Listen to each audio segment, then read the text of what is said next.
Okay, today I'm going to show you how to change the oxygen sensor for Bank 1 Sensor 1 on the late model F150s, late model being 97 to 03. This one I'm doing today is a 2001 F150 Super Crew. It's going to be the same for the F-150s running from 97 to 03, and for the Ford Expeditions that are going to be 97 through I think 12. They didn't really change them a whole lot, but the same Expeditions, the same years as the late model F-150s. This sensor is a pain to get to. You've got 4 total oxygen sensors in your exhaust system. It throws codes when the heater goes bad, and that's exactly what's happened to mine. The heater inside the oxygen sensor has gone bad, and I've already done this once, and of course I bought a new sensor and forgot to test the sensor before I installed it, so now I have to do it again. But I've looked online, and there's really no tutorial or any help videos to kind of show you, I guess, how to do this. This was just kind of my trial and error. If you have a better way, by means, I'll use it. But this is what I figured out, so I'm going to show you how I did it. What you're going to need is a 12mm wrench. That's to disconnect the battery terminal. A small flathead screwdriver. That comes in for unplugging the wiring harness on the sensor. A 7/8 open face wrench, just because the area that I'm working in is so tight that the oxygen sensor sockets do not work. They get bound up, and it's just easier with a 7/8 open face wrench. Also, I've got 12-inch needle nose pliers. I bought these through tolling with this thing, and they really come in handy. They're like $12 at AutoZone, Advance, O'Reilly's is what I've got in my area, but well worth the $12. And also one good flashlight. So first off, you take your 12mm wrench, and you're going to disconnect the negative battery terminal. Your terminals may be different. I can't remember, but I think years back mine were corroded so bad that I actually put new connectors on them, so it may be something different than a 12mm for you, but for me it's a 12mm. I'm disconnecting the negative battery terminal because I don't want to short anything out or blow fuses. Whenever you're messing with the electrical, it's always smart to unplug the electrical before you mess with anything like that. So disconnect your battery, negative terminal. I'm going to take a break, jack up the truck, and I will show you from underneath how to get this sucker out and how to put it back in. Okay, so I've got the truck jacked up. When you jack up something, of course, put jack stands under it for safety. I put the emergency brake on because that's going to stop, the back tire. And how I'm jacking up the front, the wheel chuck on the opposite side is on as well. I don't want this thing to roll anywhere with me under it. I know it's kind of hard to see, but you can see the oxygen sensor right there where I'm moving the flashlight at, going into the side of the exhaust, up in here, and I'm going to try to get you a view of it because it's way up in there and it's hard to see. You kind of bear with me here. It's tight angles to work in here. I don't know that I'm going to be able to get you up there to see it. Anyways, at the end of this oxygen sensor, there is a electrical plug-in, I should say, This comes off the same way with any car. It's got a tab on the side. You push the tab in, and the theory is that the electrical wire comes right out.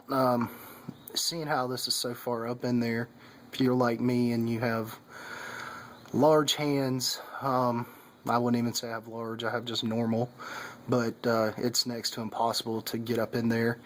Originally I was thinking about taking the exhaust pipe off to get to this thing, but you know, these bolts get heated up and cooled down, and those nuts are just a pain to get off, and I don't want to break a nut, or because it's really hard for me to get Ford parts because nobody ever has them in stock, and I have to drive to the dealership and order them, and I usually wait forever for them to get here, so I just decided not to go that route. One thing I did not mention too is there's a lot of debris and dirt and things like that, so if you don't like stuff falling in your eyes, suggest you put on some safety glasses, safety goggles, what have you. Also, I'm going to try to show you this as well. I'm going to take the sensor out first, and maybe that'll afford us a little better view to show you how to take the wiring harness off. Normally I would take the harness off first so the wires don't sit there and twist and spin, but the sensor's bad anyways, so we're not going to really damage anything by doing it backwards. So I'm going to try to hold the flashlight in my mouth while I keep recording this, so if you don't hear me talk for a while, that's what's going on. So let's get this sensor out of here.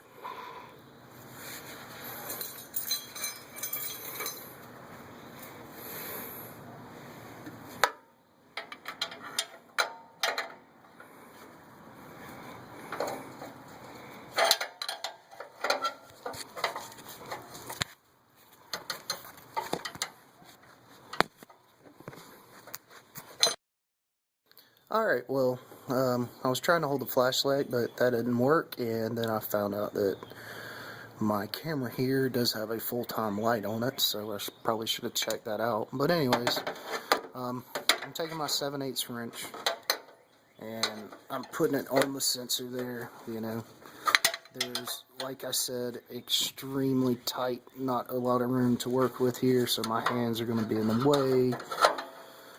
I might have to set the camera down for moments, but you get the general idea. You can only move this sensor so much. This one is fairly easy to get back off because I did just put this on a couple days ago, and it really had a chance to bake on yet. You know, once you get it broke loose, you can get your hands up in there to start twisting it back. I'm going to try to do this again. You know, there's your sensor, and right now you can see the wire and harness up at the top.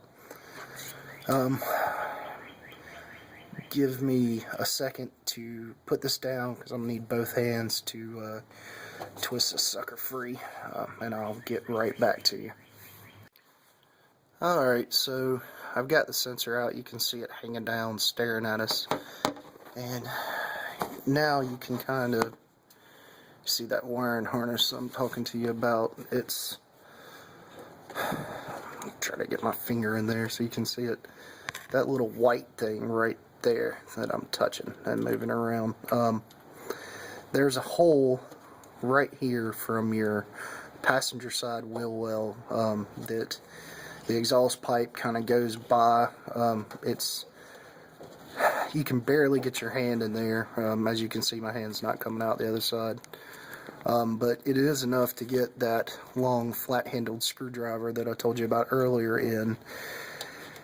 And basically what I do is I push this tab in just because I can't get enough force on it with just my hand, and I take the needle nose pliers that I showed you, the 12-inch, and I grabbed the actual plastic harness coming up through the hole that you can see the oxygen sensor here hanging down.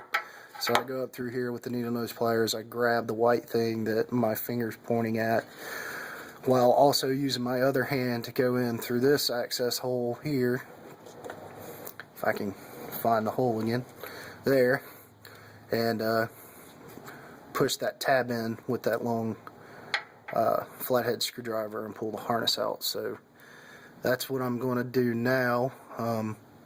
Take your time, be patient. This thing is frustrating.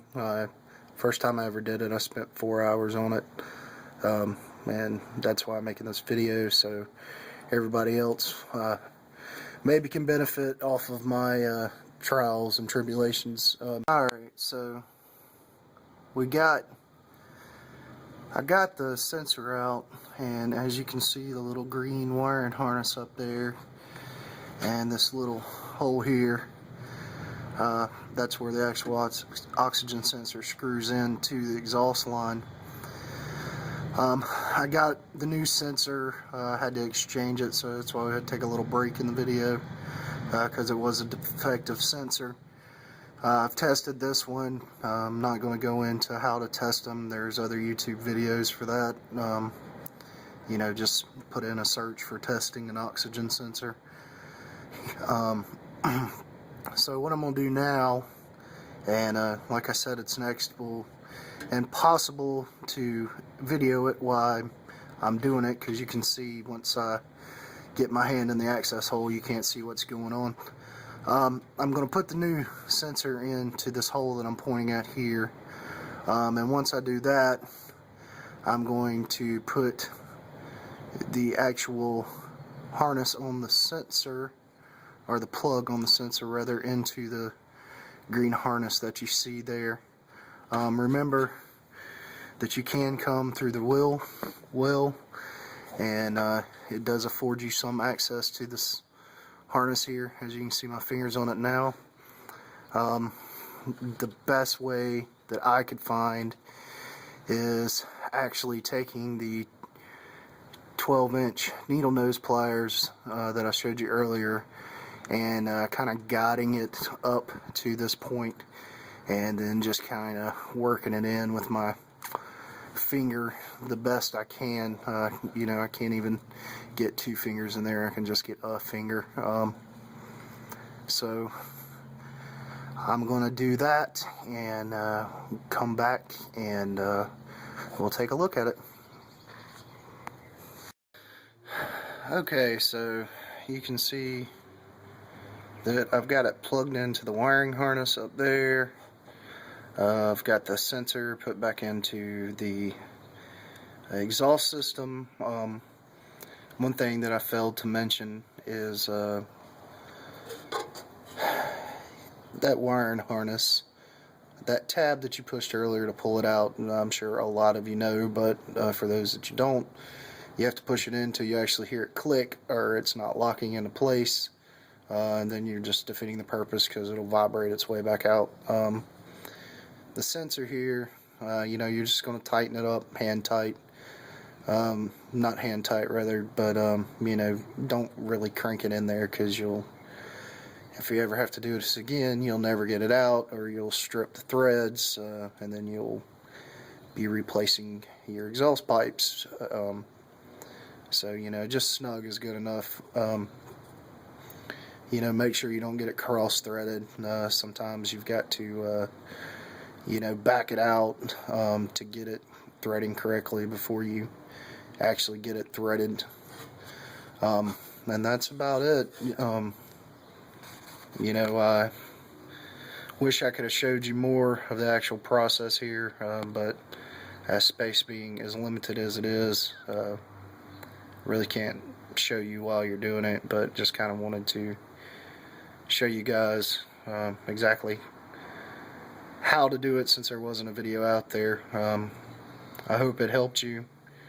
You know, like I said, I did this to help. Wanted to kind of give some people some directions. If the video didn't help, you know, I'm sorry. I don't make them to be popular. I just made it to help, like I said. So post your nasty comments if it didn't help, and I'm not going to read them anyway. So good luck, and I hope it works out for you.